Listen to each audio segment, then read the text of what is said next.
here. Yeah, is that in this guy's list of skills? Like I can break it. search people, I can find people, I can, get evidence of affairs, and I can break people up. I'm really good at that.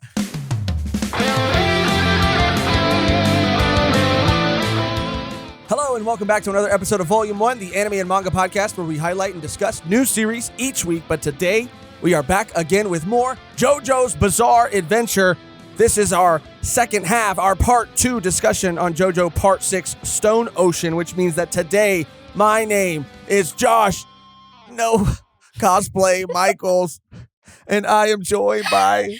Mehgan, Jolene, Cujo, Perrine. Woo! And you look great. Thank Mehgan, you. You are absolutely killing it. I'm not in cosplay today because I ordered cosplay from a site that ended up taking way too long for it to get here. They got me. They got me. Apparently, it's still on the way, but I haven't received any shipping information. So instead of prolonging the episode and forgetting everything that we watched, we decided to just do it. And Mehgan is really doing a lot of the heavy lifting. She's carrying the episode. I had to the first female Joestar. You had to hold it down for your girl. Come on now. I had to do it. Today we are going to be talking, like I said, about the back half of Part 6, episodes 20 through 38. If you haven't seen our Part 1 video, it'll be linked somewhere above or below for you to check out. If you did see that already, then you know this part already wasn't one of our favorite parts. And after completing it, it still isn't. But there are a lot of good parts and a lot of things about this part that I do like. And it does break my heart to an extent because there are so many people in our community that we got to talk to that shared with us that this part was their favorite part. And I want to feel what they felt so badly. But I'm going to do my absolute best to give valid reasons and explain myself as well as I can. For why, why in my opinion, this part wasn't my favorite part. There is a thing in the online community about like the controversy between Part 6 and just like all the other JoJo's, and people were like, "Wow, I understand it's your opinion, but it's like the worst opinion or the most wrong opinion you could have." And I'm like, "How can you have?" I'm sorry. Like I saw this whole thread about someone just shitting on it, really to the point where it's like, I don't think you understand. That's why you're maybe shitting on it, right? But we don't want to shit on it. We just want to say, like, these are parts that we didn't like or didn't care for. And like I said, do our best to give our own personal reasons as to why we didn't connect with certain parts of the story. I even, did as much as I could on my part to make sure that I really understood what was happening, that I really understood Poochie's heaven plan and everything that happened with the reset of the universe. And there again are things in that I really did enjoy. Poochie himself, we'll get into it, is a antagonist, a villain that overall, even by the end, and I know people love him, he's cool. His plan is cool. His backstory, I get it, but for whatever reason, I couldn't bring myself to really feel connected or care about him. And I think it's because, especially towards the end, he fell really into this very typical shonen villain where he kept, and maybe this is, and I do want to give the caveat that we watch the anime, so maybe this is different in the manga, but he kept doing that thing where he just kept repeating his plan or repeating the same thing over and over and over and over and over. And it was like, bro, just do something. I feel like that was anime. Like, that's what they do. Like, it was like going from probably 4 or 5 episodes, the last like 4 or 5 episodes, it was like they're in this situation, and every time the episode is kind of like ends in the same spot, he has to say it again. Yeah. And again. So we like, but it felt like anytime we were even in the same episode and we just cut to a different scene and we cut back to him, he had to restart his whole evil monologue all over again. It comes down to, and I was thinking a lot about it, it comes down to, for me, the characters. I talked about in the first episode that we did, I didn't connect with them as much as I connected to characters from previous parts. But it wasn't just my connection to these characters. It was the connection that I felt like, or lack of connection they had with each other. I totally agree. Yeah. Yeah, that was the main thing. Like, really trying to pinpoint, like you said, like, why am I not feeling things towards these characters?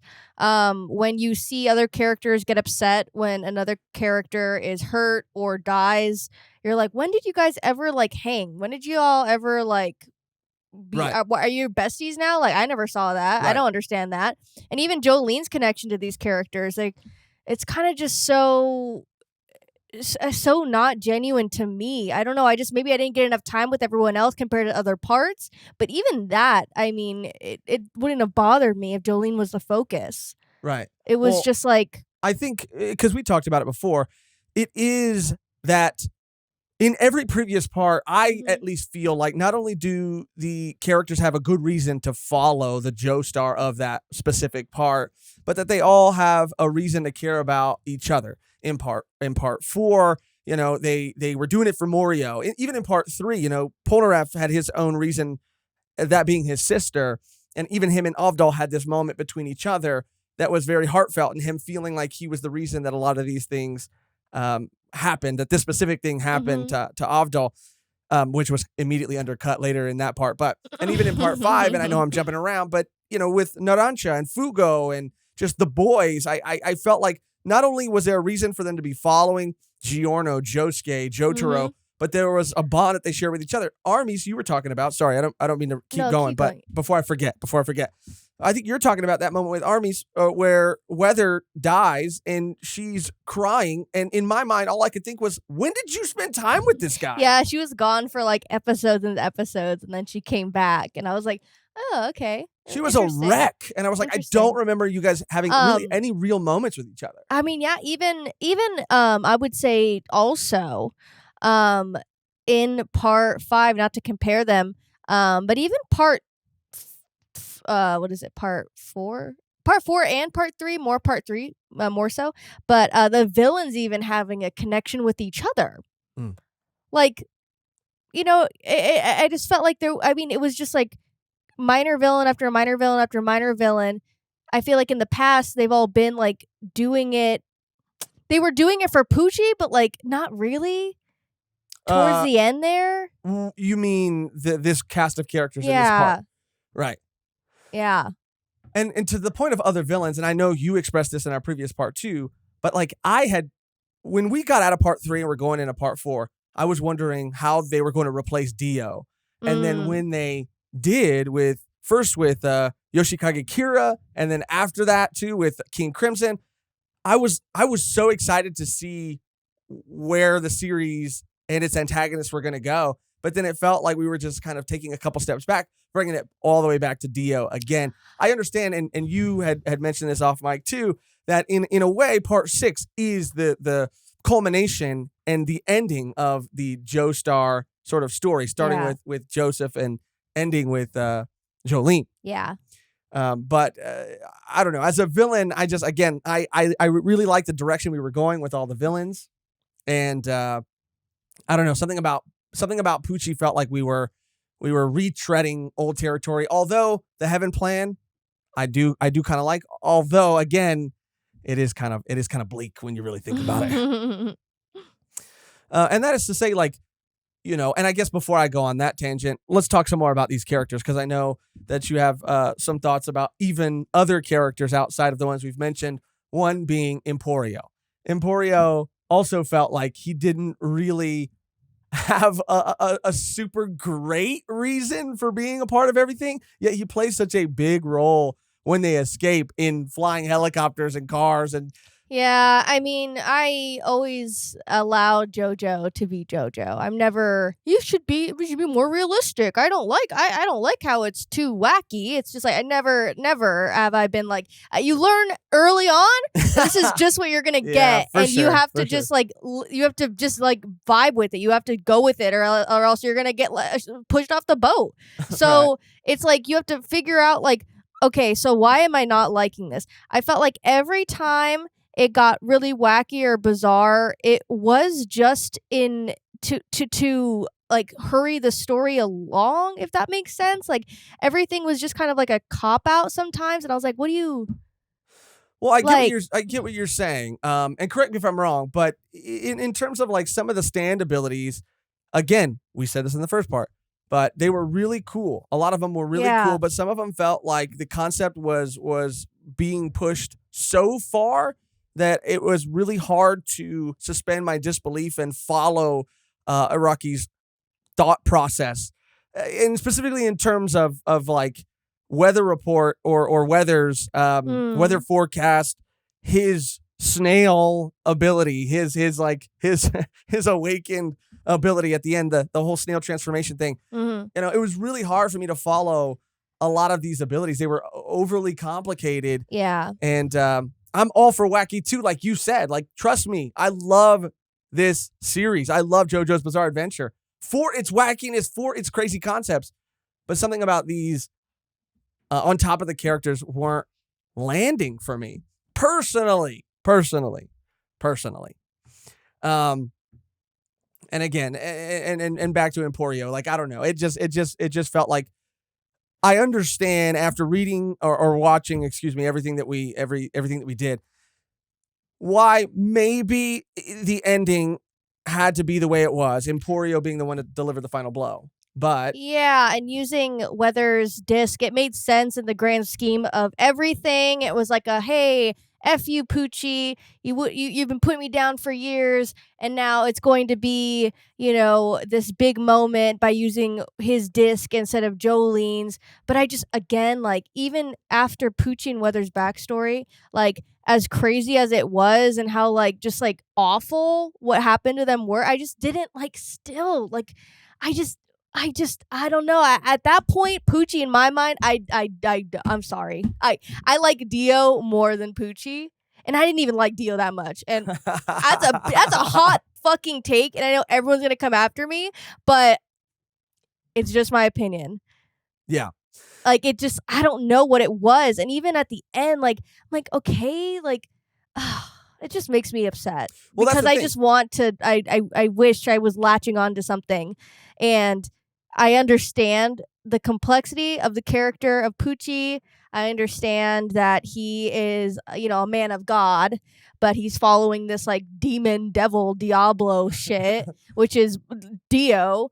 This vampire, this guy that's kind of just whispering things in his ear to tell him to Sweet do nothing. sweet nothings. And I understand that the crazy and him using like his own compass of what's good and what's good and bad, and forcing that onto people when they didn't even ask for that. Like I get it. Just Poochie, just no for me. He's not for me. Well, that's the thing. Like when He we just got can't. to He's not for me. when we finally and we were holding out when we finally got to see his backstory, like you said, it was horrible and awful. What happened to him and what happened to Weather, what happened to his sister, it was awful. But again, it first of all, we said that Iraqi must have some sort of feeling about Floridians and people of the South, and it even was funnier to me when we got to finally see the backstory of Poochie, Weather, and his sister, and it involved like kind of incest and like Not kind of, yeah. well, like straight up incest, but like they didn't know. Yeah. Weather and Poochie's sister didn't know, but Poochie knew. Poochie knew the whole time.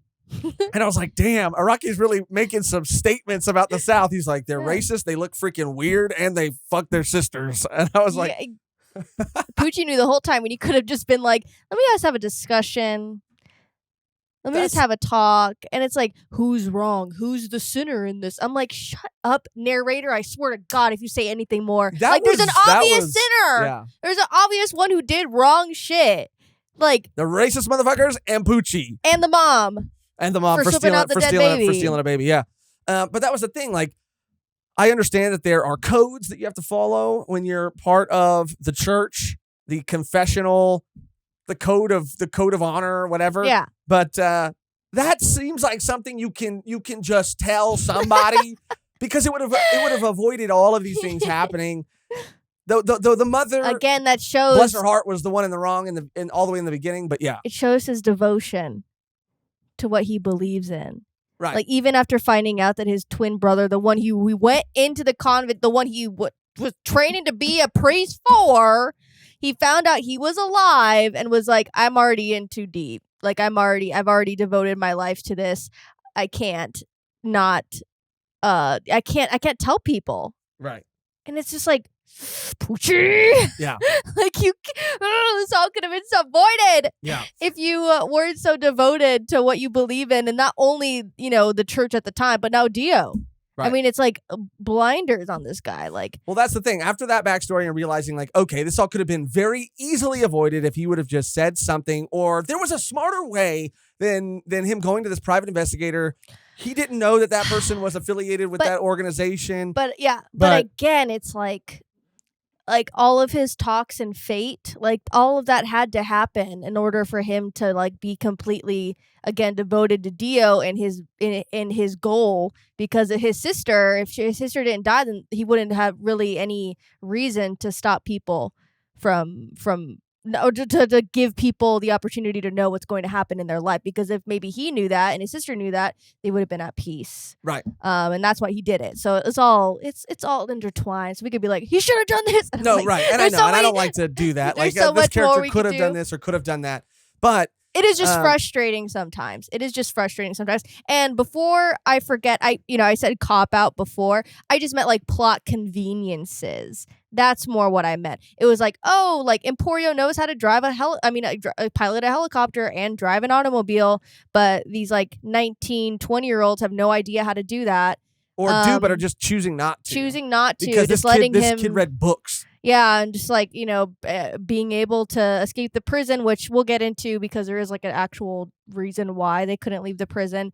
But some of the things just felt like, oh, this is impossible. It can't happen. And then it was like, but it can because of this thing. Right. And you're like, sweet. Right. And that was the thing too. Like, I had heard that there were some people who had issue with Koichi, but it's Koichi for me all day over Emporio, dude. Like Emporio really, again, had no real reason for following Jolene. I mean, I get why he was in the prison. It was even revealed that Poochie was the one who killed his mother, I think. Yeah. So he had a revenge. He had a drive, or he had a reason to seek revenge. Yeah. But I don't know, man. It just seemed like he was just kind of there to be there sometimes. He had things to do, and they were important things to do, but it was also kind of like, but why him a lot of the time?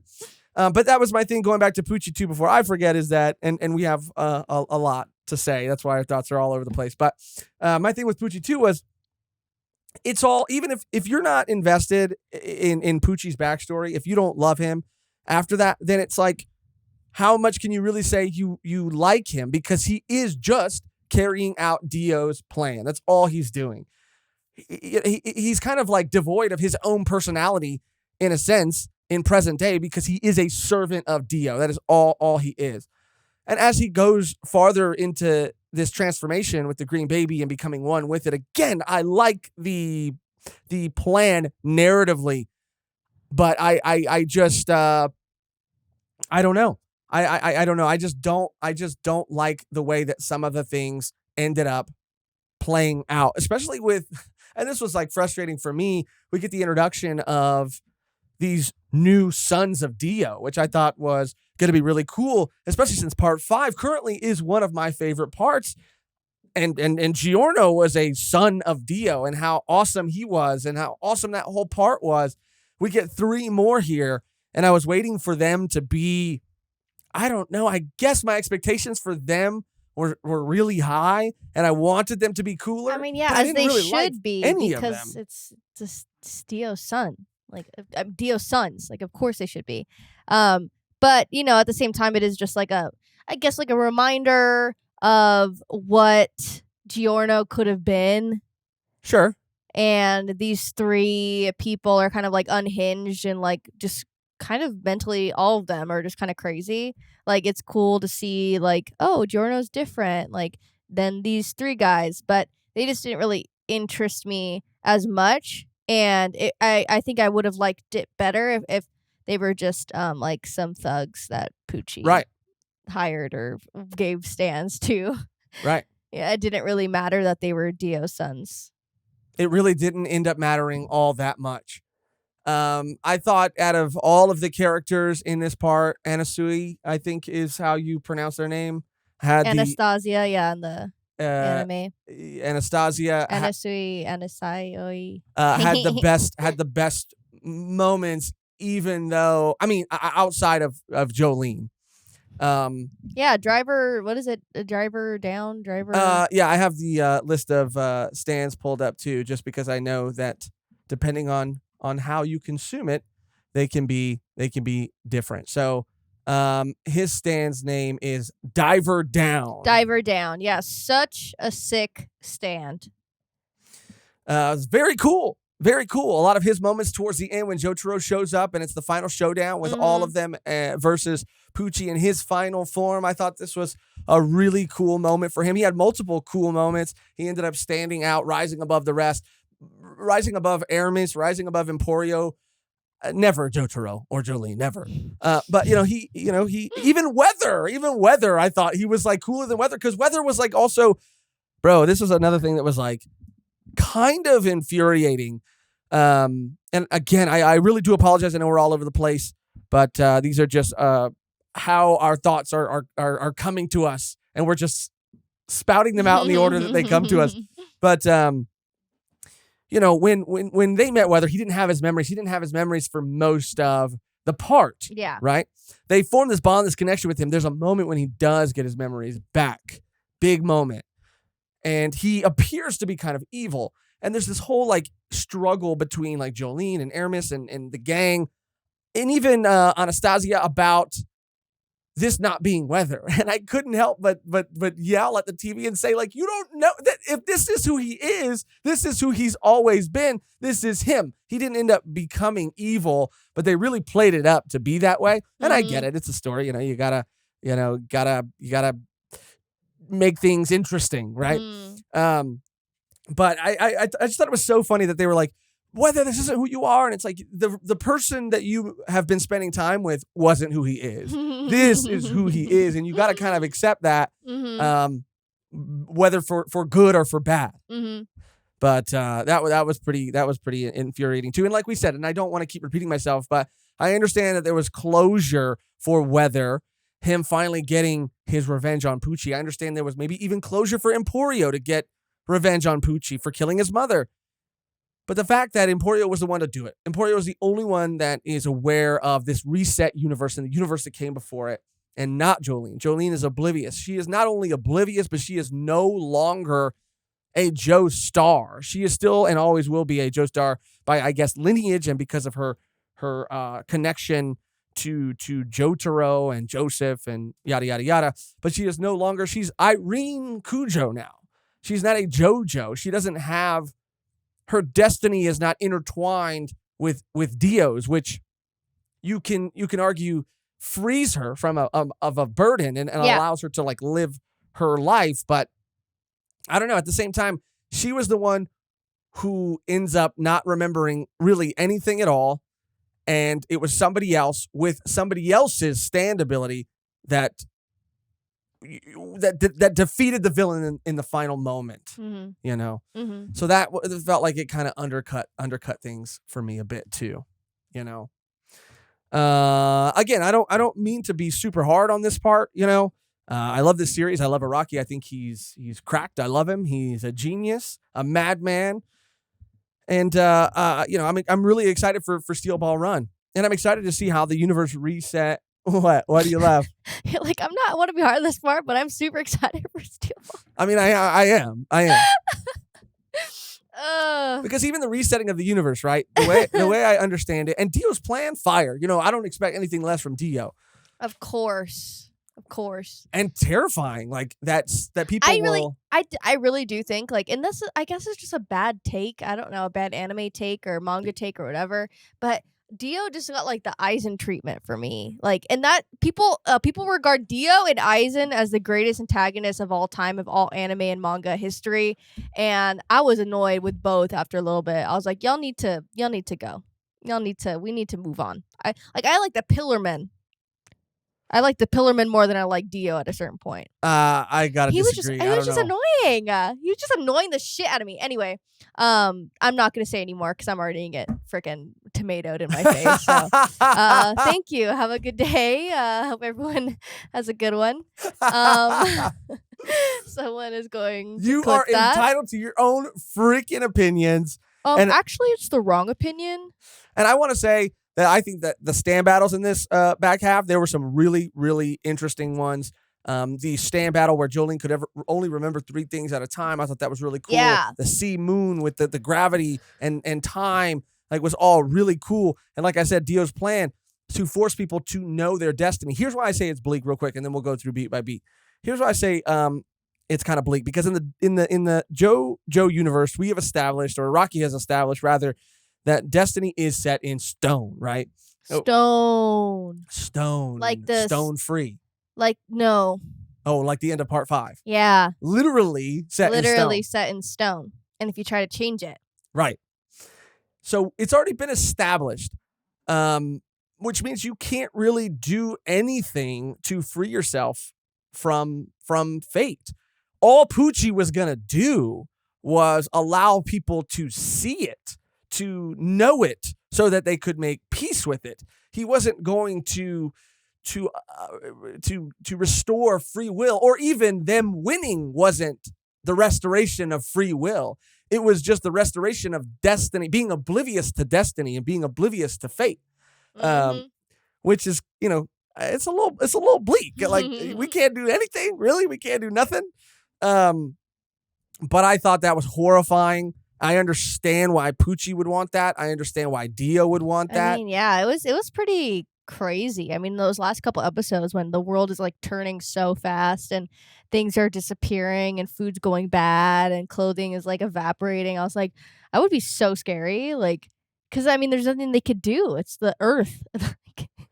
There's nothing that the human beings could do. And the idea that no matter what, everything is cyclical and will come all the way back around. The events of destiny and fate have made it so that X amount of years from now, given a full rotation, there will be another, Jolene or Jotaro. We saw their replacements in that, but that's what I think terrifying. I think it's different because I think that was the first time around or the second time around? That was the first time around. So I think I read somewhere that Emporio, they did succeed at the end because that's technically Jolene, her soul, and the other one it was not Jotaro and Jolene's soul. It was they were just other people who had filled their place and filled their role.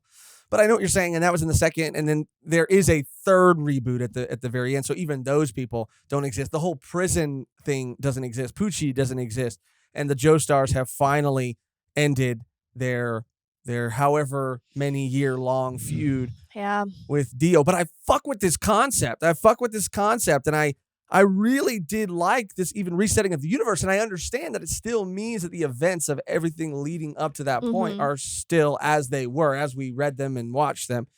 It only really affected the events of part 6 because everything else needed to happen and did happen to lead them to that point. So I know that it doesn't undo or change parts that came before it, although you do get to see in the anime, and I thought that was something that was really cool. They kind of they show manga panels, I think, of all the previous parts. And I did enjoy, again, we hadn't seen a Joestar not be able to be the one to give the final blow, like I said in part 1 and part 6. That was cool because I feel the past 4 parts, it's been we got him. Yeah. We got the bad guy, and it's a good, happy ending. So I did really enjoy that. Even though it's I wish Jolene was the one to do it. I was okay, think about it. It's been the same for the last 3-4 parts. So yeah, how to shake things up. Yeah, how exactly. But yeah. And like I said, I went through and I tried my best as a mere mortal to put myself in Araki's shoes and trying to picture the ending if Jolene would have delivered the final blow, or if Weather would have delivered the final blow, or if anybody else would have delivered the final blow. And again, I do think I understand why it was Emporio with Weather's disc, but it just felt like it kind of undercut, certain things thematically for me personally. But yeah, I think ultimately it was, again, I don't have a problem really with Poochie, even though I don't love him. I think Kira is more interesting. Even King Crimson, honestly, and Dio. The Heaven plan was good. It's just my connection to the characters and their connection to each other. That was mostly it. On top of some kind of goofy stand battles, which I know just kind of comes with the territory, but with also some really cool stand battles as well. That we'll get more into, I guess now. I'm trying to make sure that I didn't forget anything before we move on, but I don't think I did. So let's go through the events just in case we missed anything or we want to give more time to certain parts. This is why we do this. So where we left off is we were still with Yo-Yo Ma. FF was still alive. We were still with Anastasia, Anasui, and Jolene and Yo-Yo Ma. And again, we're not going to spend too much time on all these events, but they realize who he is, that he is this bumbling idiot, but that he also is doing it. So Yo-Yo Ma is this bumbling idiot, but that he is doing it so that he can look for this like ideal opportunity to strike. Yeah. With his venomous saliva and there was another thing that he was able to control, which I kind of forget. It was saliva, which was kind of cool. Every time he got hit and punched, and you could see the saliva shooting out of his mouth, it would kind of, sear holes into the flesh of whoever hit him. That was just awesome. Trying to make the boat go faster so that the saliva particles would go right faster on them. And wasn't it mosquitoes or something like that too? Mosquitoes were like carrying his saliva. Yes, it was. Yeah. It was. Yeah. It was mosquitoes as well. They thought it was mosquitoes only. And it's like, oh, because it makes me remember, like, my brother was, like, severely allergic to mosquito saliva. It wasn't the bites, it was the saliva from the mosquito. And he would get bit, and, like, it would be, like, a huge, like, softball size thing on his arm or, like, leg or whatever. But, yeah. This is when also Edisui basically fuses Yo-Yo Ma's brain to a frog's brain. Yeah, and he's jumping around like a frog. He puts like a frog inside of his brain. Right. And now he acts like a frog. So he is not really concerned with them because he's like all over the place just trying to survive like a frog would. Like a frog would, and he's trying to fuck other frogs. He's trying to do his own thing. And he's do getting a little too hoppy. Okay. Second attempt. A horned toad? More like horny toad. That was great. That was way better. But it's a frog. And meanwhile, FF is like attempting to kill Yo-Yo Ma's stand user, but comes across Poochie and discovers that Poochie is Whitesnake's user and all that. This is when we get that Poochie versus FF showdown, which I think this is where you talk about plot convenience. Not cop-outs, but plot convenience. Yeah, I mean, I understand that they're looking for a weakness for FF because FF just seems like they are invincible unless they have water on them. But it's like, oh, the one thing that FF could, realistically be killed by, I have a stand for that, and I've been keeping it close and locked and loaded. Boiling water stand, and I could use this to get FF, and I was like, of course you do. Right. Of course Poochie has a freaking boiling water stand. Right. Like, damn. But FF is saved by Weather, and they kind of run off to deliver this information to Jolene, to Anasui, and they have and are with the green baby, who around this time is born. The green baby plot line too, I like the whole the green baby thing being born from Dio's bone. Even the words that Dio would repeat, almost like a password. He would repeat so often that it became like a literal part of his subconscious, that he passed through even this one bone. So when it came across Poochie, Poochie could say the words and it would know, okay, you're the guy. And it could feel, I like it. And even the baby's stand ability was pretty sick too. Oh yeah. I really did enjoy that episode. Yeah, hell yeah, me too. When they were realizing that they couldn't get close to the baby because they were getting smaller. I really liked that. That was cool. Yeah. While all this is happening too, we find out that when Weather shows up with FF, that it's not actually Weather. This is Poochie in disguise. Ugh! Poochie! Damn it, Poochie! Of course it's Poochie in disguise. Yeah. And Poochie takes out FF, and FF gives like Anasui enough. I'm gonna be honest, around this point, and things are a little foggy, but something happens so that FF is able to pass on, and Anasui is able to, or Anastasia is able to survive to continue to protect Jolene.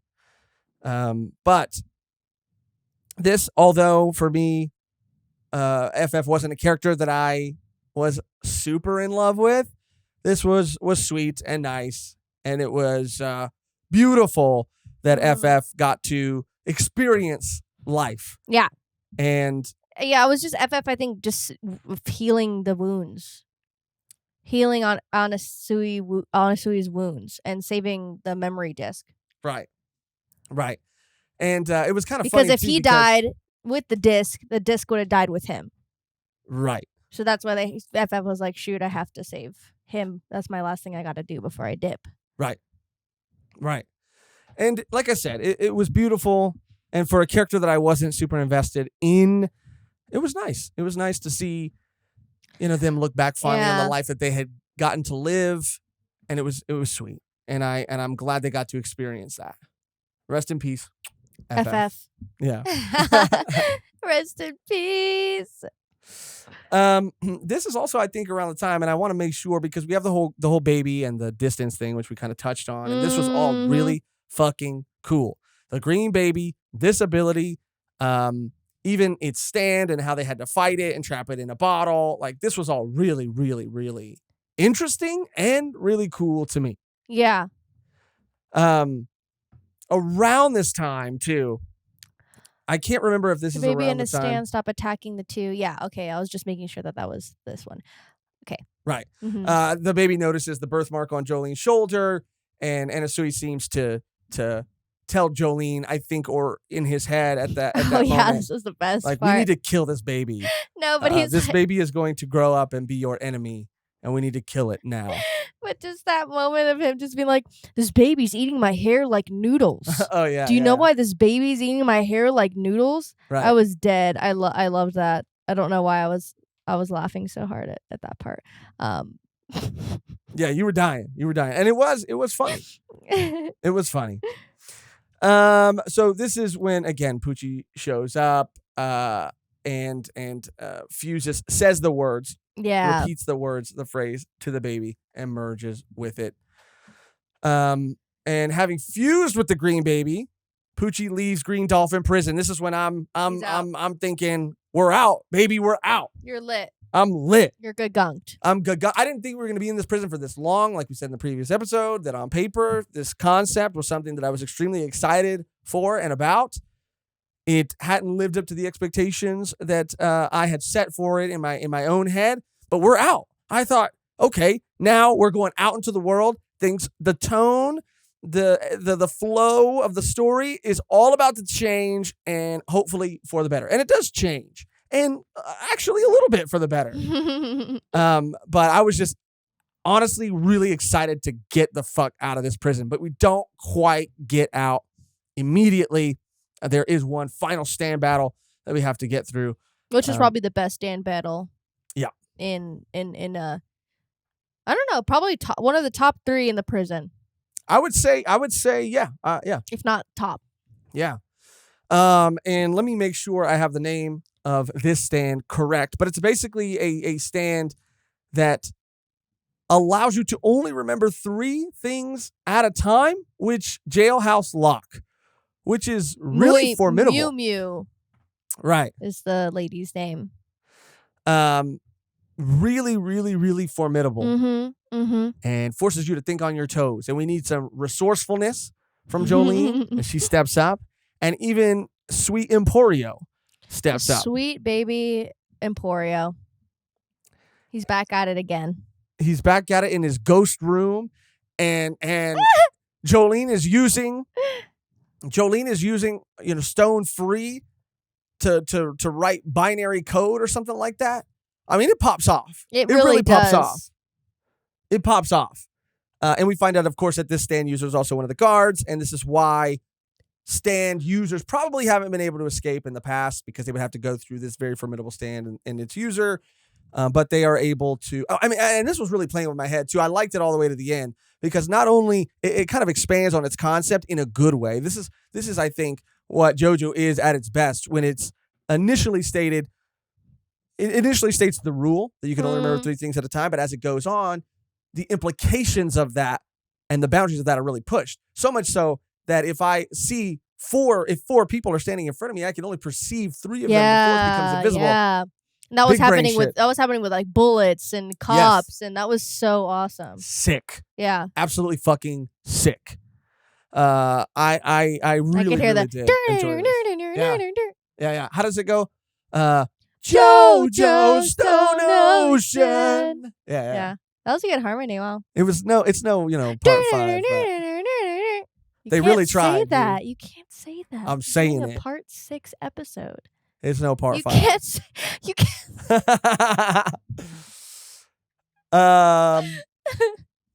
So this is when everybody's finally out. Now we're out. Oh, here we go. And you thought it couldn't get any wacky. Yeah, you thought it couldn't get any crazier? Buckle up.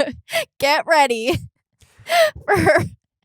They're on their way to Orlando Universal Studios. Bro, this shit. I was like, I don't think it can get wackier than this. I mean, all of a sudden, Weather and Anastasia are out and about talking to Pinocchio and the dwarves. Didn't they say something about orgies or something? Yeah, they were like, everyone thinks that we do things to her when she's sleeping, but that's not true. I was like, no one was thinking that. Right. You didn't have to say it. You didn't have to.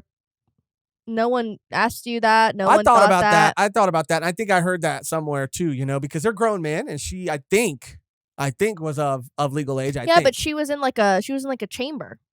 No, she was in like a glass box. No, but that was after. I remember she was in the woods. She was kicking it with them for a little bit. She was living with them for a little bit. Yeah, but she wasn't asleep yet. That's what I'm saying. So yeah. They were having orgies before she fell asleep. That's not what they were saying. You were saying that they were accusing them of having orgies with her while she was asleep. Yes, that's what they said.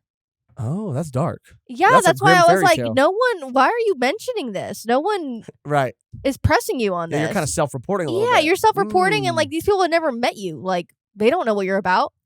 Anyway, god damn, this Pinocchio shit. It threw me for a loop.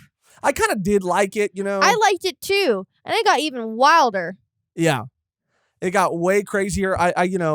This stand, and we talked about it while we were watching the episode, this stand seems to be one of the most powerful stands we've seen. What the hell? Only because, and I get it, they're not very strong one-on-one. They have to kind of be away from everybody else, because the moment they come across any stand user, any capable or slightly competent stand user, they can be taken out. Yeah. But the effects of their stand can apply worldwide. Literally worldwide. Like Poochie level. Poochie level shit.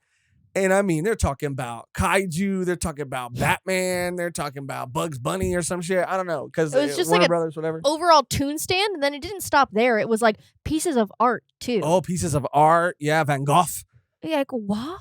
Yeah, what? And it's around this time too that we had seen and discovered that Weather had a Joe star. Yeah, and that got me so excited. Probably Guys, more so than I was reinvigorated. I was ready I was to back go. in. I was back in. I I was said, back all the way the fuck in. here's my coins, here's my chips. I'm all in. And then we found out that it was just like another. Immediately, my mind starts racing. I'm thinking, okay, is Jolene actually a twin, or who is this person? Yeah. And it's not necessarily that it was like underwhelming necessarily, but we find out that of course he's Poochie's brother, and not just Poochie's brother, but Poochie's twin and paternal twin. And that's when I went. And anything that happens to Poochie happens to Weather, which is why if he fuses or gets a birthmark, then Weather gets a birthmark. Same thing with their stands. Weather wasn't actually pierced by a arrow. Poochie was, and since Poochie was, Weather was, which, okay, all right. I can suspend my disbelief for that. I wonder if twins get offended by shit like that. Like, how dare you? Yeah, people do think twins just are like, magically connected just because they were born at the same time. They shared a space to grow. Right. And I do think that Mary-Kate and Ashley, though, they are magical. They are magical. Those are the only twins that I think are. And Tia Tamara, too. Yeah, they're magical. Anyone else? That's about it. That's Mm. about it. Okay. Mary-Kate, Ashley, Tia, and Tamara. Yeah, that's about it. And speaking of Tia Tamara, too, we got Emporio running around like Taj Mowry, like a smart guy over here, too. Knowing everything. Bookworm. Taj Mowry? Yeah, he was their brother. And he was in a show called Smart Guy, where he was a little kid and he knew everything. He knew everything. Did he have Emporio. Did he have a ghost computer? He did, actually. He did? Really? He did, yeah. Oh my God. Yeah, he did. He could just pull it out whenever. Yeah. That's sick. It's a good show. It was a really good show. But I and you had talked about previously wanting to see twin Joe stars. I kind of thought we were going to get it here. Me too. But, yeah. Because, like, who knows? Like, I don't know. He didn't have any memories. That just led me to go down this spiral of like, oh my gosh, he has no memory. Maybe he was put in here. And maybe that's a big reason why like Jotaro wasn't around. And they like did a parent trap situation where he took one twin, she took the other twin. Right. And I was like, holy shooty, like we're about to get lit right now. Lit. But no, it didn't. Didn't quite pan out that way. But it's okay. It was totally fine. Okay. It was fine, but I was just really like I was fanficking. Yeah. I was. But you were what? I was gonna say fanficking. Like myself. Oh yeah, I see why you stopped yourself. That could have been bad. It's the Jolene. It's the Jolene. It's the Jolene first lines in the whole show. Right. I want to get back to how much I really did like this concept of these characters coming to life. And honestly, even the way that this stand was defeated, I thought was pretty clever, pretty cool. Them creating their own sort of hero. I liked this stand battle. It was just, I don't know why I put so much weight on, and this is just me. If you're going to give someone the moniker, the title of son of Dio, like they better look cool and they better be cool. Okay. And that's Dio's fault and that's Giorno's fault. But this guy was goofy. This guy was goofy, dude. And I was like, ain't no way this is a son of Dio. But I want to get back to some of that too, because we had kind of talked about when we were going through everything. And I don't know what triggered this in my memory, but Dio was looking for a stand with the same ability that Sports Maxima had, or something similar. Which is kind of, or could be one of the reasons why Okuyasu's dad was experimented on or turned into the creature that he was. Yeah, he just turned into it when Dio died. It was like maybe a green baby prototype or something. You know what I'm saying? Oh, or green baby prototype. There's a connection there, and I might not be saying it correctly, but there's a connection there. But yeah, the big bad wolf, all this was crazy. It was a little infuriating at times, but it was yeah, crazy. no, it's a big. He's like he defeats a big bad wolf and then turns into one himself. Right. He turns into the wolf and the 7 young goats, which I had not known about, and then I remember like, oh, I saw this like short on YouTube about it, and that was wild. Right. She's like, you ate my babies, and she cuts into his fucking stomach, and they all fall out. I was like, right. I think you showed me that too. Girl. Yeah. Yeah. At the end of all this, we see Jolene stop by Romeo's house. Woo! And this was kind of cool. You know, you'd think Romeo's going to kind of out her again. Yeah. And you expect him to. Because he's a bitch. Because he is a bitch. He is a bitch. Romeo's a bitch. For real. But he doesn't at the very end. But I love that growth. Yeah. I love that growth from her. Yes. Because she was just like. Yeah. I mean, before this girl helped him throw a dead body in the swamp of Florida. Yeah. And now she's like, she really just she was like, Romeo, you're my love, you're my everything. And I was like, you should not be killing people for your man like that. Like, I mean, she was a ride or die though. I know, but I'm glad she moved on. Me too. Yeah. And I'm glad she still told Hermes to pull that sticker off. Yeah. Give him one good whack. One good final whack. Whack him off one more time. Whack him one more time. You know what I'm saying? Like inflict pain on him. But this is where they get the helicopter and they're like, hey, you know what? I've lived in this world for 20 years. Emporio, you've never been outside of a jail and read about planes in books. You've never been outside. You've never been outside into the real world your entire life. You want to have some fun? Yeah, yeah. Do you want to be in charge of this very important task, piloting this machine that is... Sounds familiar. Sounds familiar to something else that we're watching. And, what? Ava. Oh, right. Yeah. Right. We watch a lot of stuff. I don't know. What? Yeah. No, like for real, yeah. It's like a kid piloting something you shouldn't. But anyway, yeah, that was it didn't really dawn on me till I realized what was actually happening. And he was in fact in the driver's seat driving it up. Yeah. Yeah. I didn't realize, and I was like, wait, because there's so much going on. And I was there's like, a lot going on. Is Emporio driving? Yeah. And that's not the end of Emporio's skills behind the wheel. He actually is in charge of driving the car to the final destination too, which is pretty funny. But they have to crash the helicopter because they're attacked by Dio's next child. There's 3 of them. This is the cow print boy? This is the cow print. Cow print Rod boy. Rod. Yeah, this is his this is Rod. Roddy Rod right here. Roddy Piper. His name is Rickiel, I believe. But Rickiel? The cow print guy is what we're sticking with. Pink hair cow print guy. He also was someone I kept seeing in the thumbnail. Yeah. Again, Araki has such a fucking knack for drawing the coolest fucking fits and the coolest fucking character designs, even if they're wacky, even if they're bizarre. I love them. So my expectations for this man were through the roof already because every time I logged into Netflix to watch it, he was the one looking right back at me. And so in your soul. In my soul. So when it got to him, I was ready. And his stand ability was really, really cool. Or not really, really, really cool, but just cool.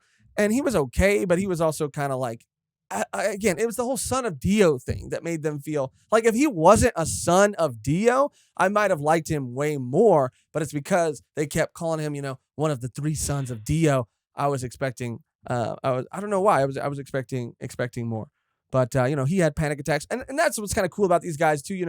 They're realizing that sort of their whole lives have been filled with misfortune. Yeah. And this is kind of one of the reasons why. Yeah. They're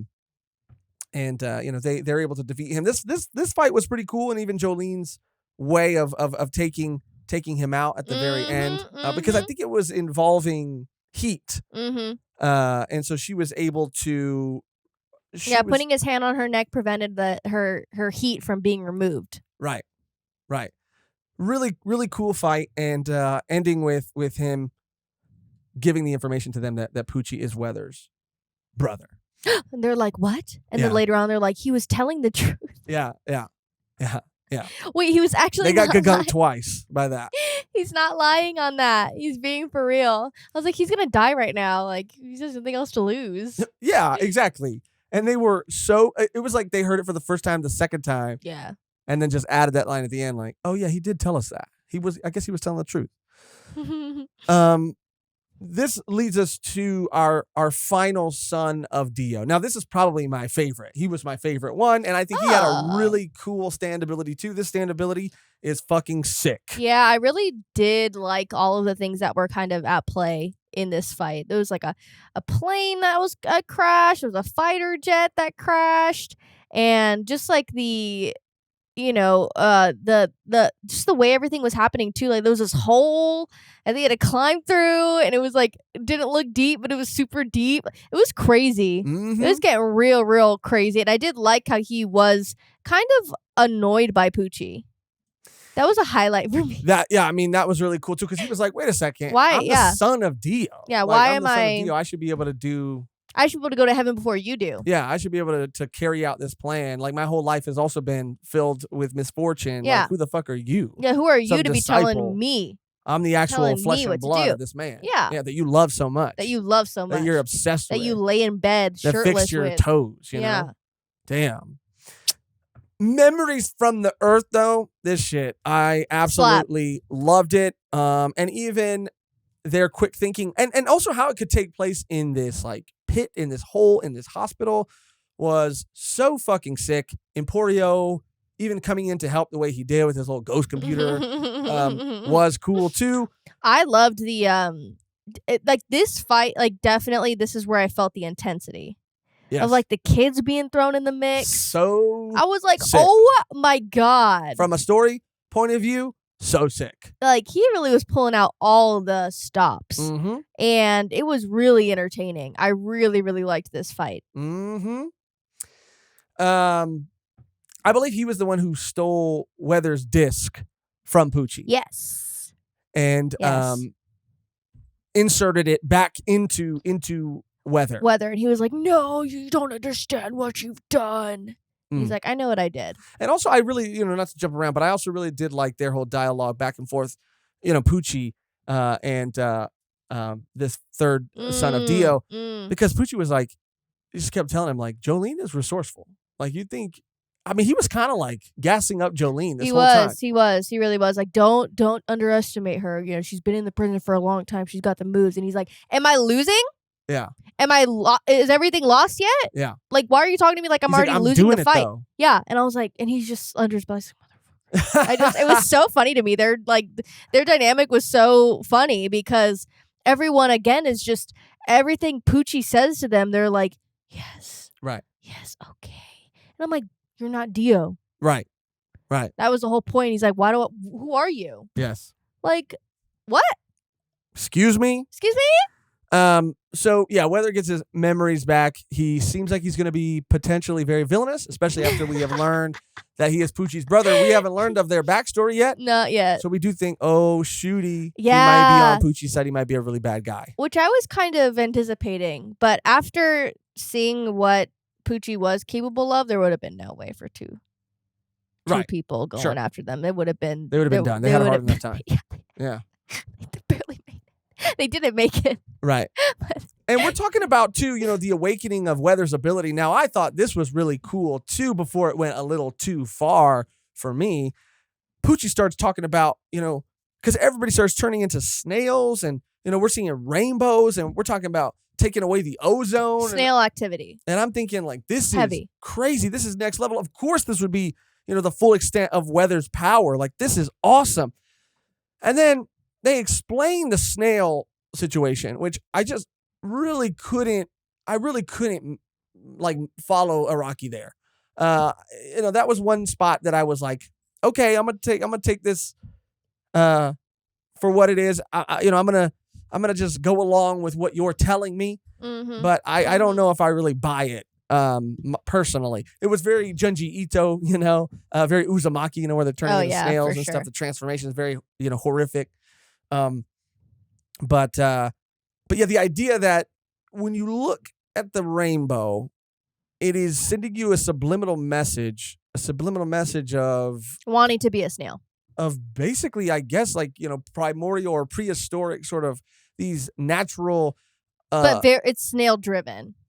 I think they snail-driven. said that, like, it is subliminal messages of snails themselves, and it's that strong where you start to become a snail yourself if you like, because you don't even need to be touched by one. The whole thing where you were getting touched by them, it wasn't about that. It's It about was the just the rainbows, rainbow. and you wanted to be a snail. And then you would want, your subconscious would want it. But it also, I also do remember them saying something about it being so like baked into our like DNA or that we want to be snails. Or no, I don't know. Maybe I don't know why I thought it was something about like evolutionary. You could be right. I could be also very wrong. Because it almost sounded like, you know. But like, why snail? Like, it could have been any animals. It could have been anything. Right. So I think it was just too specific for it. Yeah. To I just didn't buy the whole subliminal messaging thing. I thought it was, again, cool in concept, but I don't know. I don't know why. I had a really hard time with this one. Yeah, and it lasted super long. Like, I'll again suspend disbelief to say that Weather's ability can conjure up and summon frogs from the sky, just like a tornado had done or allegedly has done. Yeah, I liked that. Before. I liked that. I liked that. But now he's able to turn people into snails. I mean, this is a little, because of rainbows. I mean, it was a little crazy. It was a little crazy. But they find out the reason for this happening, and this is when we start to get the backstory, and we start to learn. And again, this is heavy weather, heavy forecast. This was crazy. Yeah, I was like, what? And we talked about it a lot in the beginning, so we'll go through it really quickly. Essentially, Poochie and Weather's mom. Well, no, sorry. Weather's adopted mother had a baby, and that baby died. So she took her dead baby and swapped it for Weather, who was Poochie's brother. Yeah. So now she raised Weather, and she left the dead baby there. So Poochie's parents thought that his twin brother died. This is what did drive Poochie to seek answers from a higher power, from the church. Start wondering about purpose, wondering why he was able to survive, why he was, quote unquote, chosen to survive, and his brother not. Yes. His brother goes on to live a pretty wholesome, regular, normal life. Poochie, by the way, very rich, comes from money, and all this and all that. Poochie has a sister. Poochie's sister falls in love with Weather, not knowing that that's her brother. Poochie finds out because Weather's adoptive mom comes in, confesses to him. So his big plan, instead of just saying like, hey, telling his mom, telling his dad or whatever, telling his sister, or leaving a note, like you could have wrote a note, or you could, I mean, I don't know. Yeah, send a anonymous note. Or have someone else do it, like you did. Pay somebody to deliver the information. Yeah, you paid someone to break them up. Like you were being real extra. Poochie, you were being real extra about everything. When is he not? Being real dramatic, okay? You wanted this to be a novella or something, break them up. Yeah. I know, what do you mean? Yeah, like I'm hiring you to break them up. Yeah, someone's gonna walk up and be like, you guys don't look good together. Yeah, you guys should break up. Yeah. And I just think that like when he meant break up, he meant kill Weather. I mean, I guess to an extent. Like, I mean, how he went is to that? a shady guy. Yeah, but how is he gonna break them up? Yeah, What's gonna be the plan here? Yeah, is that in this guy's list of skills? Like I can break search people, I can find people, I can, get evidence of affairs, and I can break people up. I'm really good at that.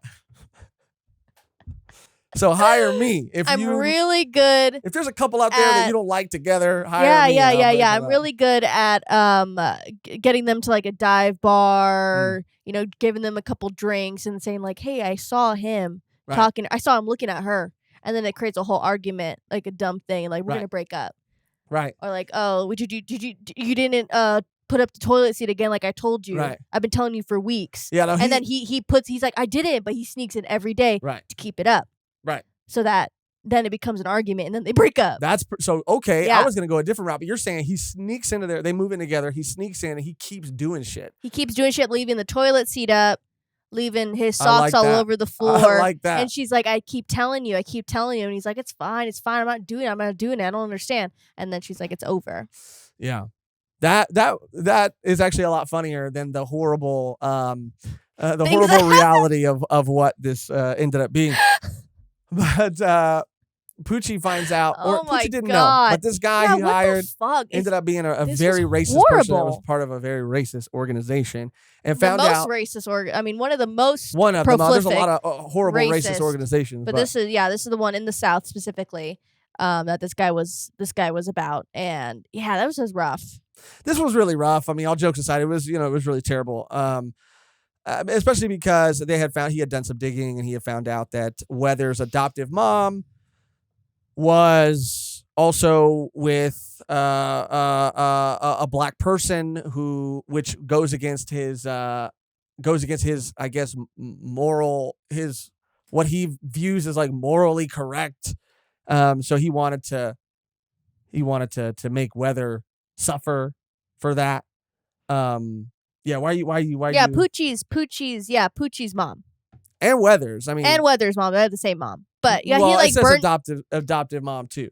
Oh, Yeah. I didn't know that. Yeah, he burned down her house too. Burned down her house. Yeah, that's Yeah. why he burned down her house. Yeah. I mean, this guy just sucks. He's the worst kind of fucking human being in the world. But yeah, he ended up really doing some very horrible things to Weather, seemingly leaving him for dead. Mm-hmm. Poochie's sister thinking that he was dead, killing herself. Romeo and Juliet situation. Mm-hmm. And Weather actually being alive. This is like Poochie's moment of really just feeling like there is no coming back. Yeah. He had met with Dio. Dio fixed his toes, gave him a little shard of the arrow. And so he feels like in this moment, he's like, okay, I need to do this. So he cuts himself with the arrow.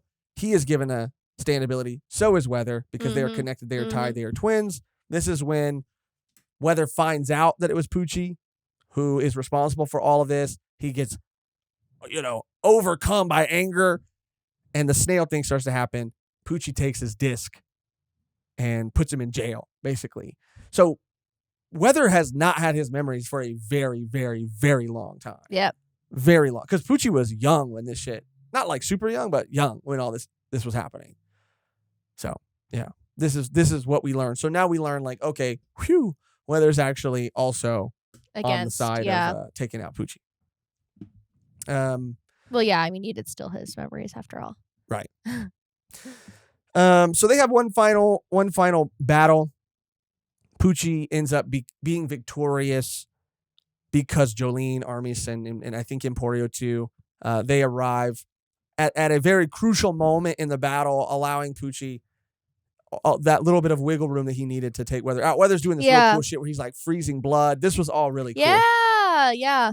I mean, and he kind of blinded himself, right? So he didn't have to see the rainbows. He took away his own ability to see. And he couldn't see the shards of blood that were spiking up on the bottom. That was pretty crazy. It was so crazy, dude. And Weather himself, I like his character. I like his ability. I like his design. I like Weather, but I just feel like, other than being Poochie's brother, like, did Jolene really? She had a moment with him. They fought together. But even the lead up to that fight, there wasn't a lot for me to be emotionally invested in between the two of them, because, again, he was kind of devoid of a personality because he didn't have his memories. Armis, she didn't have any connection with him, but she was really laying it on thick when she found out he died. But yeah, Poochie's able to take Weather out. And in his final moments, Weather is able to, like, use Poochie's ability against him and eject his own stand disc and give it to them. Or they find it. And yeah, this is the end of Weather. Damn. It was pretty sad. Rest in peace, Weather. Yeah. After this is when Jolene, they've been, this memory disc, Jotaro's memory disc has been kind of everywhere. Emporio was on the way to return it to the Speedwagon Foundation. The third son of Dio was coming after him, yada, yada, yada.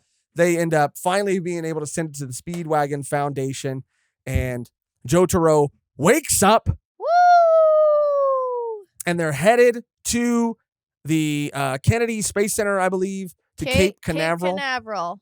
I know that. I do know that. I do know that one. And they need to get there before the new moon, because that's when all of Poochie's plan is is going to take place. Heaven. Yes. His heaven plan. And I did learn some interesting stuff about Cape Canaveral. I didn't know the whole reason why it was there. And Me either. That was interesting. Yeah. That was really like, oh wow. Makes sense. It makes a lot of sense. Mm-hmm. This is when Poochie's baby, the green baby, Poochie's baby, fuses with Poochie. This is phase 1, and becomes Sea Moon. This was also, I gotta say, really fucking cool. Gravity, I like it. When they're being thrown backwards, and it seems like they're running parallel. But it is just gravity pulling them. Yeah. I thought this was and they're awesome. Like people are falling, and I was like, oh my gosh. And them trying to get up to the center, and they're having to climb on just the road.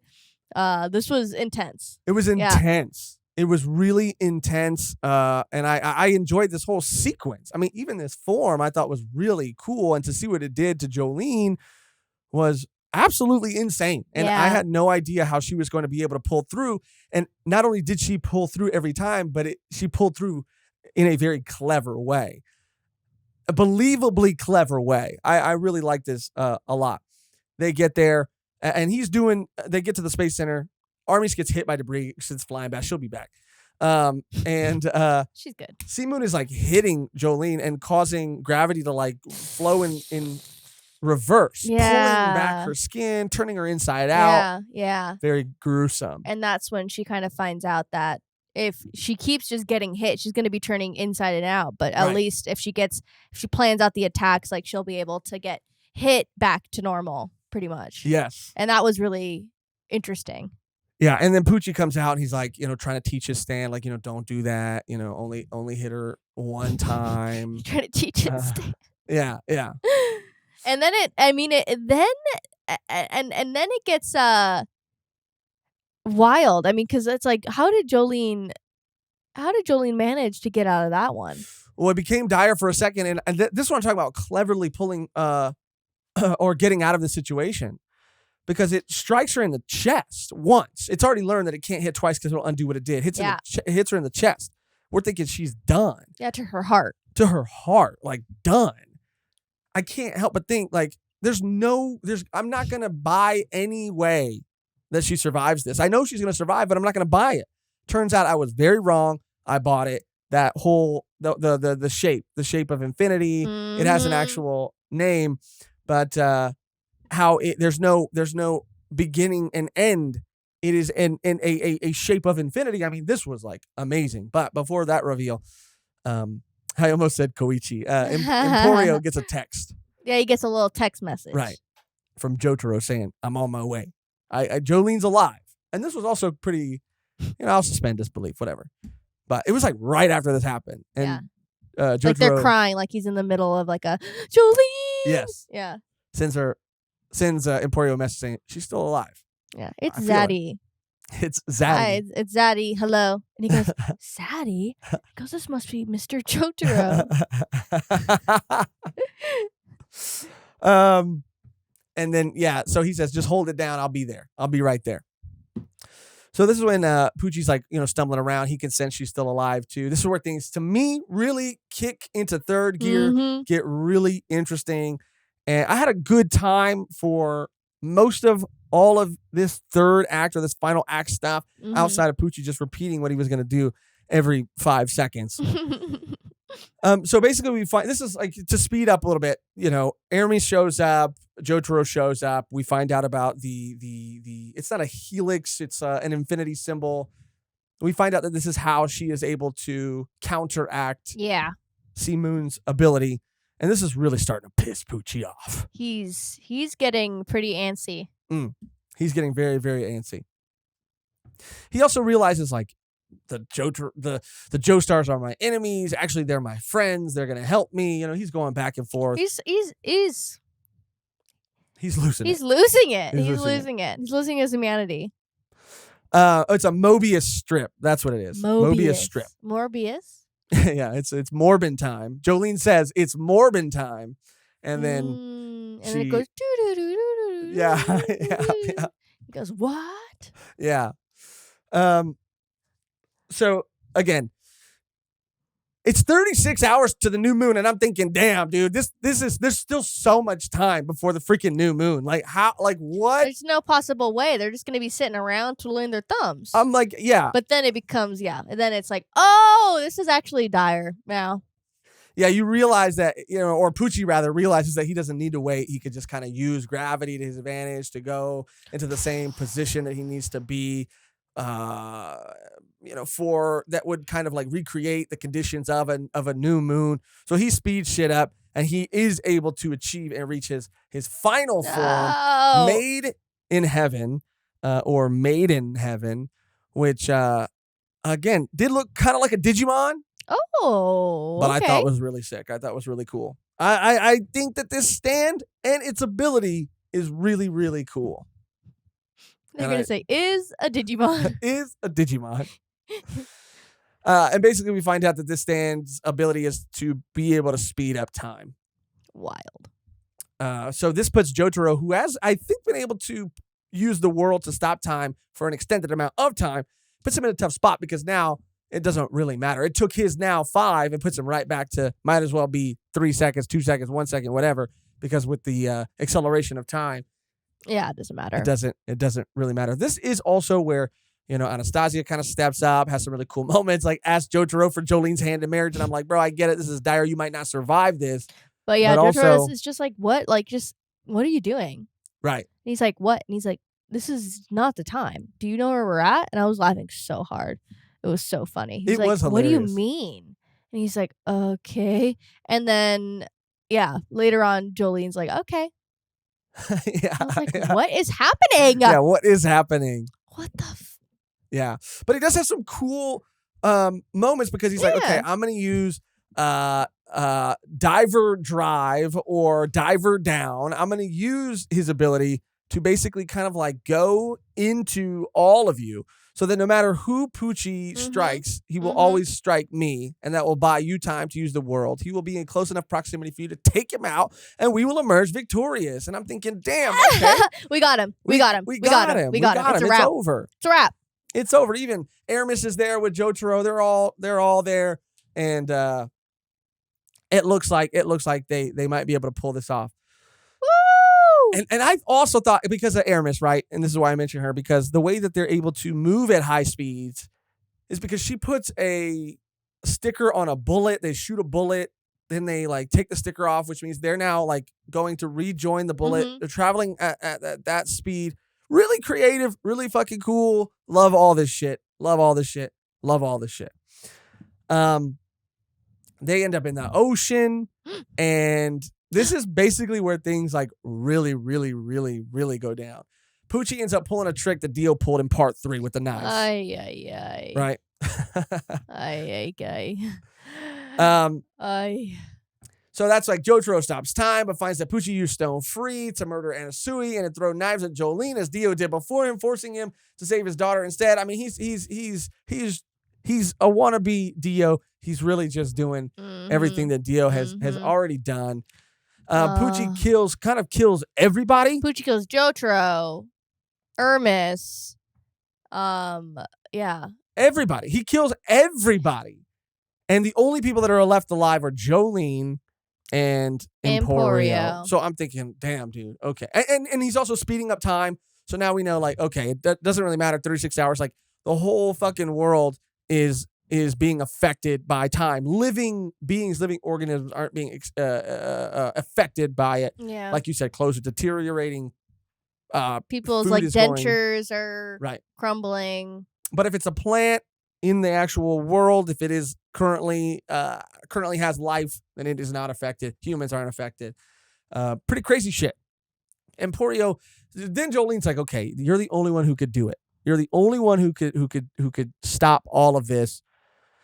And basically puts him on a dolphin and gives him. Yeah, the dolphins are helping him because apparently, like, there's a case of someone riding on the back of a dolphin and it getting them to shore. Right. Because dolphins are just like really intelligent. But yeah, that was because you knew what she was doing, and I was like, no. I was watching and I was like, "No, like, Jolene, please, like, this is where it ends for you? Like, after all that?" The whole time, I kept thinking what was going to happen, because Jolene can't die, was that somehow they were going to reverse the speed of time and everything was going to go back. That's what I kept thinking. So even in Jolene's final moments, while they were sad and while I did feel for them, feel for all of them, I thought this was all going to be undone. But it actually did not end up being the case. Jolene is able to give Emporio the disc and send him on his way on the Dolphin, leaving herself to die. Poochie accelerates time purposely to a point where he will know where Emporio will be. Yeah. So this is how me and Mehgan like really kind of figured out the logic of what was happening here. So what this part is stating is that no matter what, history, the Big Bang, and life itself, destiny, its forged path will sort of repeat itself over and over and over. Poochie's main goal was to take it all the way back to one full cycle, back to the Big Bang, because everybody who was alive would get to see the events of their life, all of their life, play out, right? And I guess he would have needed to take it all the way back again so that the people who were there during the Big Bang could have seen all the events of their life play out as well.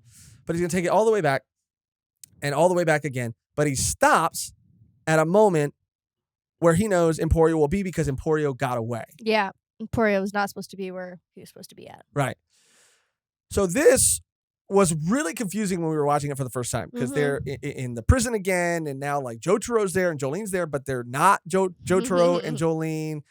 And that's when Poochie gives that explanation and talks about fate and destiny and that things always will happen a certain way, explains what heaven is, that if people can accept their fate, then they can live in peace, and that is heaven. And we even see a guard kind of experience that briefly as well. Emporio then decides to... There's a line that Emporio delivers about fate always taking the side of justice. Because Poochie had activated the effect of Made in Heaven, he couldn't see his own destiny. So he had no idea what was going to unfold for him. So Emporio kind of uses that to his advantage. So when Poochie delivers that final blow, he uses it to kind of use Poochie as a puppet to insert Weather's disc inside of Emporio, which, if there is one thing I don't understand, is that it's one stand per body. So I don't know if that meant that like Emporio's stand got ejected or something like that, or because Emporio had or was that just his ghost ability, not a stand ability? I don't know. Yikes. Yikes. I'm ghosted right now. Maybe it was just I'm fucking ghosted right now. You know, you say toasted, I say ghosted, bitch. What does that mean? It just means you're fucking dead. I'm ghosted right now. Yeah. So I'm gonna say it's a ghost ability then, whatever. Gets Weather's ability in put in him and is able to defeat Poochie that way. This is only cool to me because it gives like Weather that closure more so than Emporio, even though I guess it's kind of cool for Emporio too. I mean, his mom died. I don't really remember them saying that ever. But then they did, and I was they said it, in passing. Yeah. This causes fate and destiny to side with justice. And again, Poochie not being able to see his destiny had no way of knowing what to avoid.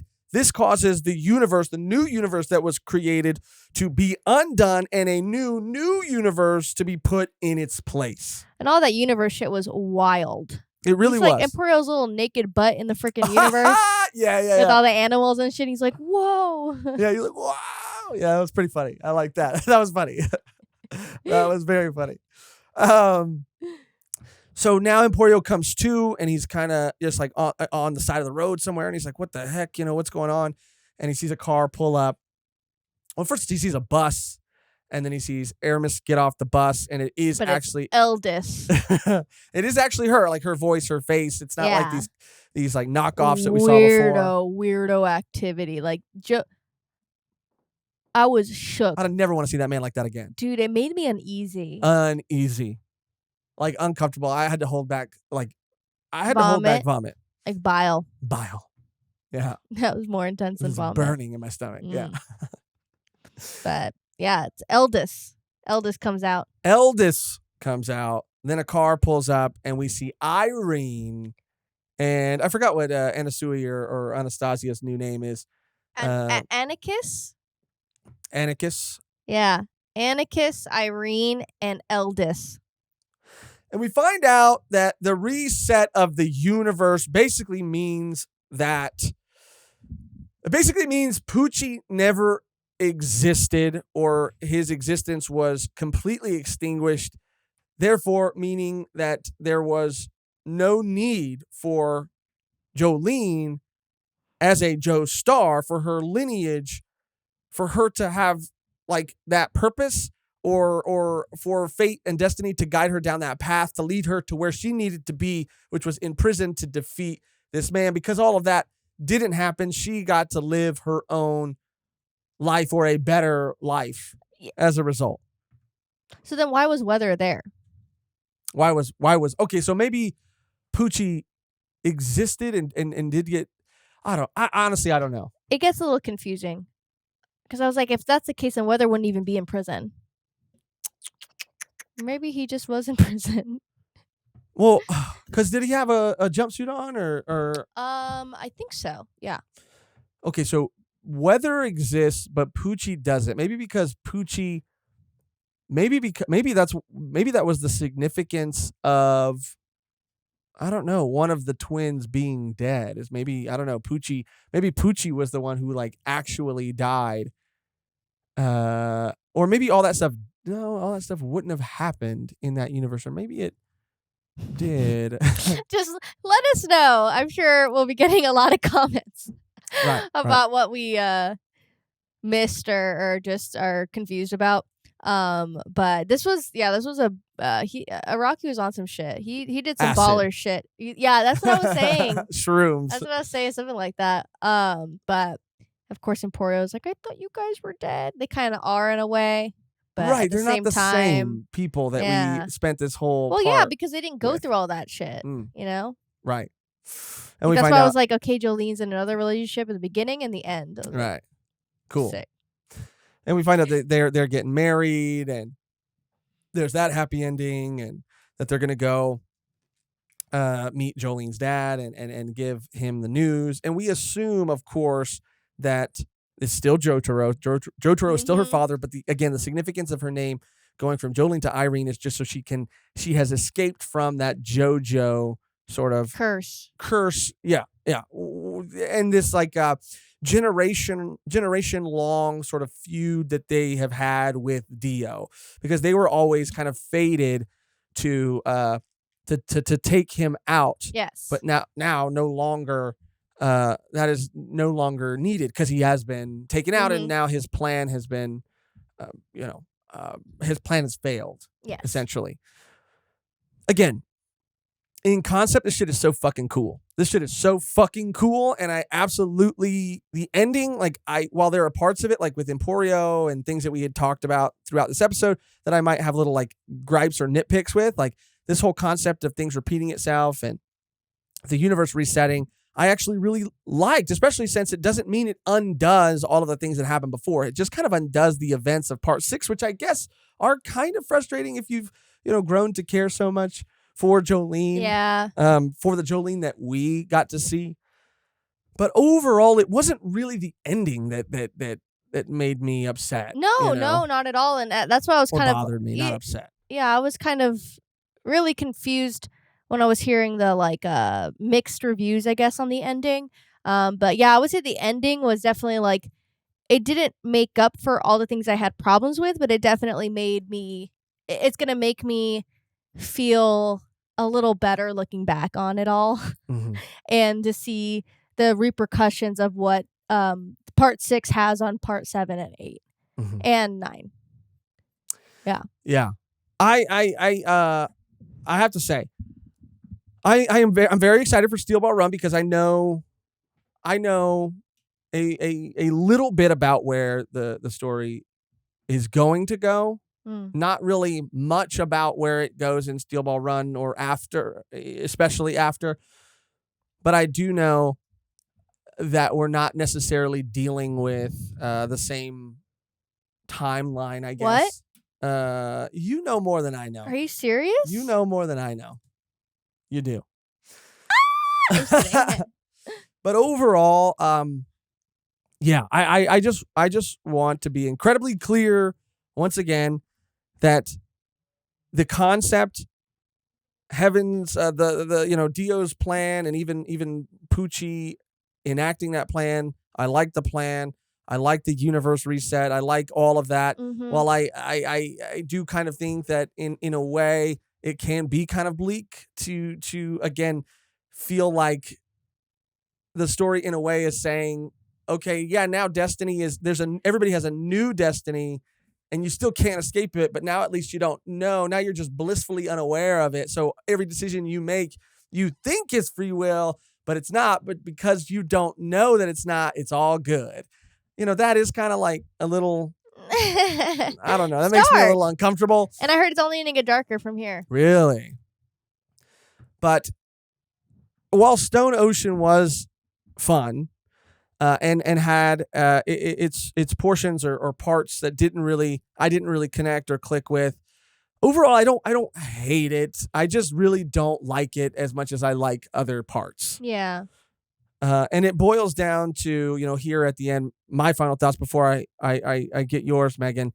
It just boils down to everything I've already said before, which was, again, my connection to the characters, their connection to each other, and some of the stand battles being, I don't know, a little, I guess, overly complicated or feeling like they were pushed to an extreme that I could no longer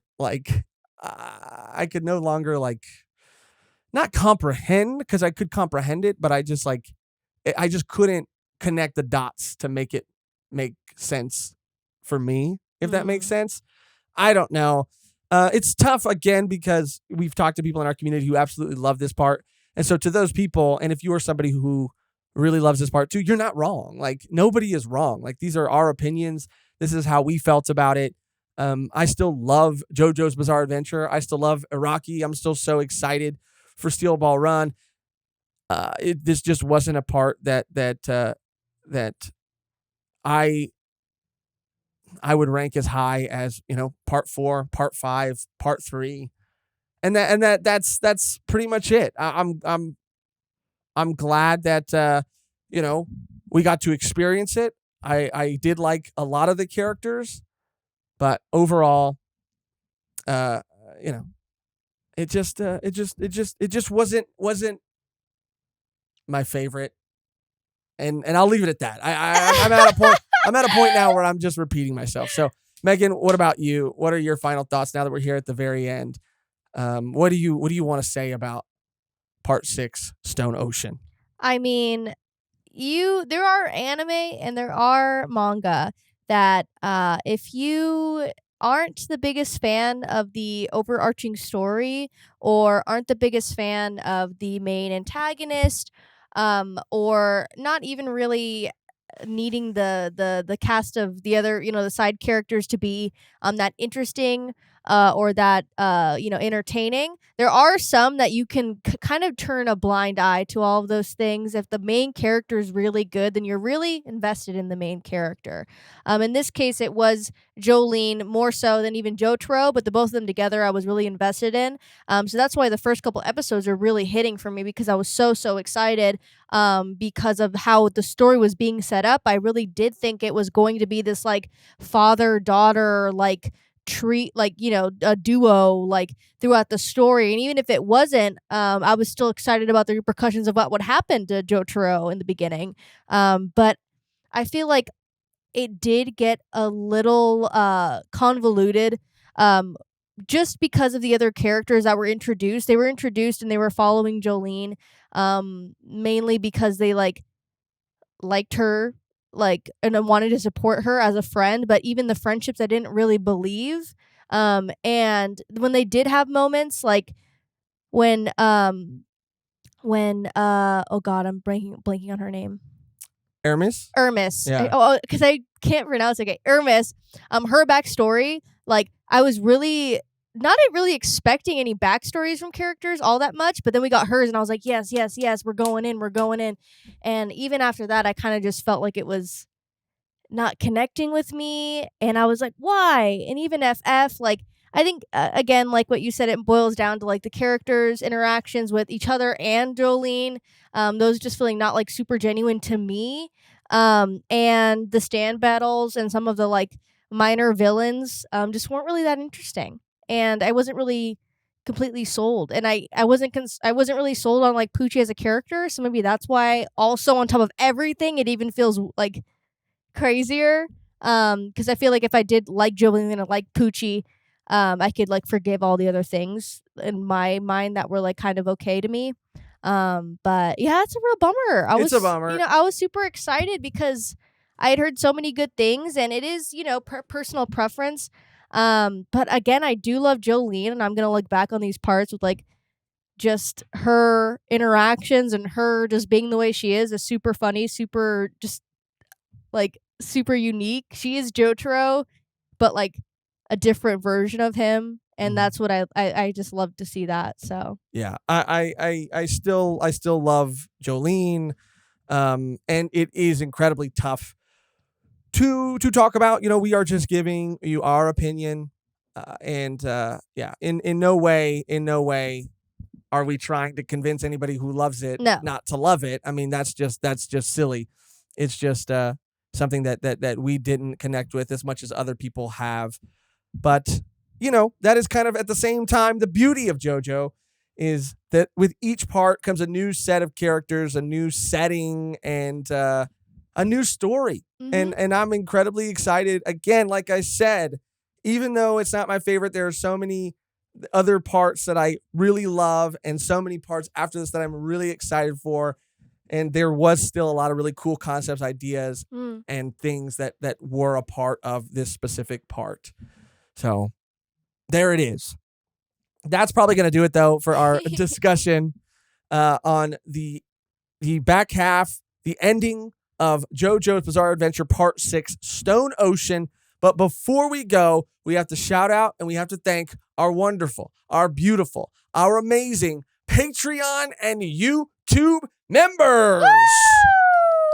Thank each and every one of you from the bottom of our hearts. Love you guys. This show would not be what it is without your support. We recently added a new tier to our Patreon and to our YouTube membership program called the VIP or V1P tier. And one of those perks is getting your name shouted out during this portion of the show. So without further ado, thank you to everybody, but a special thank you to David Paulin, David Ramirez, Goodman, Wanbo, Manny, Mr. Stealing Your Waifu. Yeah. Paladin Berserker Jedi, Rexy Gerardo, Rakuma, Roland V. Dub, and Tyler Wallace. Thank each and every one of you guys from the bottom of our heart. Like I said, this is a Patreon tier that we added, but we also recently added this same tier to our YouTube membership program as well.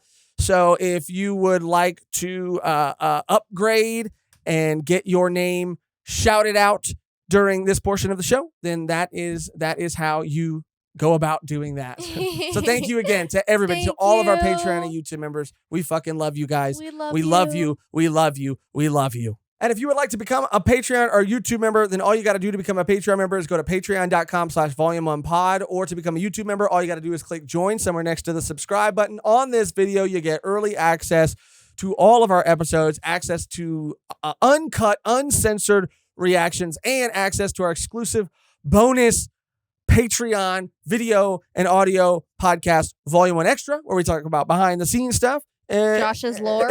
We talk, it's turned into that recently. Josh's lore, anything and everything. You get access to all of that available to you on our lowest tier at both places. There is an additional tier, like we mentioned, the VIP or the V1P that you can also sign up for as well. That gets you all of those perks, plus your name shouted out during this portion of every episode, and a discount on all of our merch, a permanent discount code on all of our Volume 1 merch. which we just added a new shirt to the store recently too as well. So you can go check that out if you'd like. There'll be a link in the description down below. So patreon.com/volume1pod to become a Patreon member. Clicking join somewhere next to the subscribe button to become a YouTube member.